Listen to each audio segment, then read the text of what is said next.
So, hi everyone! Welcome back again to another video. Yes, it is MJ. Not tomorrow, not yesterday, but today. So, yes, I'm back again with another video, of course. So, a lot of you are requesting ang ganitong video.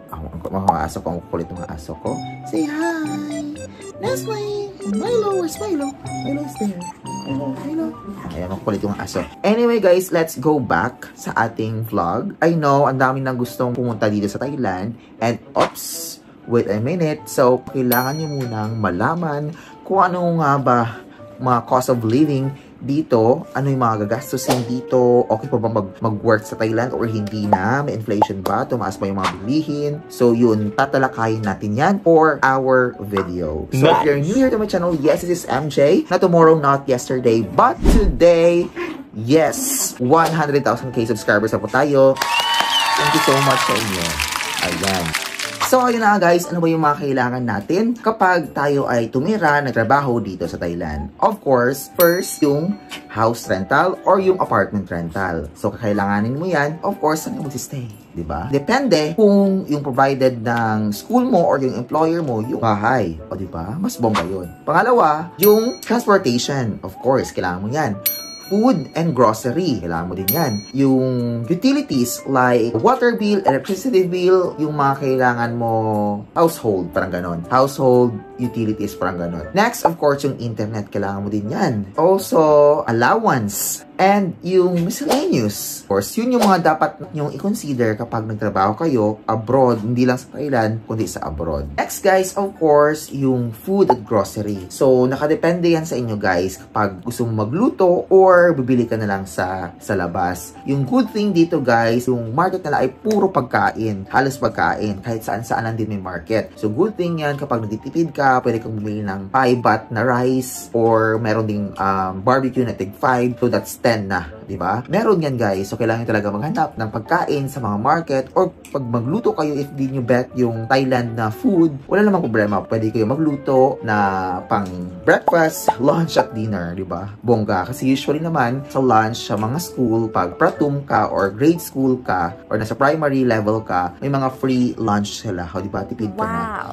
So, yun. Sa grocery naman, yan ang gusto ko dito sa Thailand kasi kapag bumili ka sa grocery, ang mura din ang kanilang mga bilihin. So, walang char yan ha. Walang halong bilo. Yan talaga confident ako na mura talaga yung food dito. Especially sa grocery. Murang-mura. So, na-amaze si mother ko dito kasi si mother ko nandito siya 3 months ago. So, nag 1 year siya dito. Yung 1 kilo daw ng sugar, yung brown sugar sa Philippines ay maabot ng 90 pesos or 80 pesos dito. 25 baht lang. Wow. I-convert mo, nasa 45 pesos. Diba? Na-amaze nga siya dito kung gaano kamura ang mga bilihin sa Thailand. So, confident ako dyan.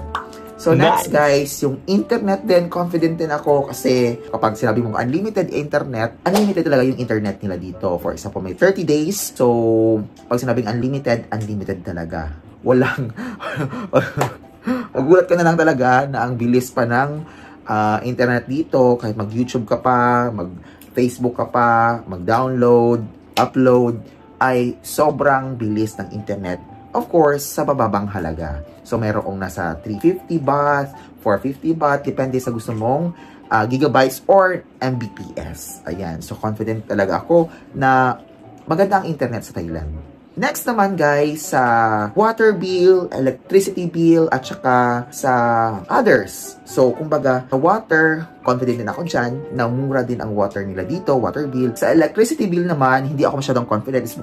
So, of course, pag may aircon ka, tataas talaga yung bill nyo sa kuryente. Hindi ako confident dyan. Next, guys, of course, yung cost of living. So, yung allowance nyo sa others. Kumbaga, syempre, may mga wants ka na gusto mong bilihin. Good thing yan, guys. Dito sa Thailand, ay maraming pa-sale. Wow. Diba? Kahit saan, may sale. Charot. So, ngayon, for example, ngayon, meron silang mid-year sale. May kami nabili kasi umaabot talaga, hindi lang up to 80%, 90%, up to, yung pag sinabing 70%, 70% talaga na discount. So, yun yung maganda dito. Mabibili mo talaga yung mga luho mo sa buhay.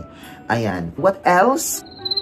Ayun, sa transportation naman, so, ganda dito ang transportation sa Thailand. It's because may mga bus, may van, meron silang sasabing songteo, merong motorcycle. Ayun, ang dami, hindi ka mamililate, of course.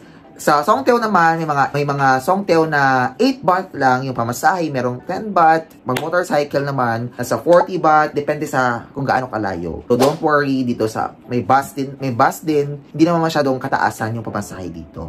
Huwag ka lang mag-taxi or mag-Bolt or mag-Grab, of course, mahal talaga. Yan yung dito, ang transportation sa Thailand. Ayan. So, what else pa ba? Yun lang naman. So, dito sa Thailand, di mo naman ma-feel yung inflation na tinatawag nila. Pero may konting pag sa center talaga, pag Bangkok talaga, may kamahalan talaga yung mga bilihin, of course, transportation.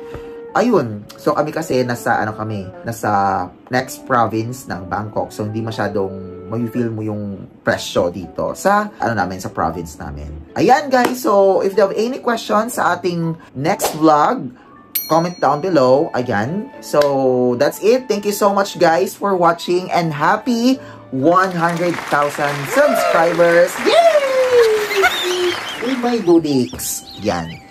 Ayan. Yay! Happy sila. Happy yan. Happy yan. Happy. Siya lang daw ang happy. Siya lang daw. Thank you so much for subscribing. Bye-bye!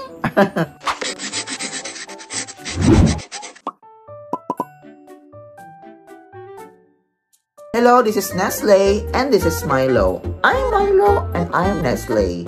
So, yun na nga guys, ito din, gastos ito silang dalawa. Ayan. Yung isa ay pinakamaldita sa lahat. Yung isa, di ko din alam.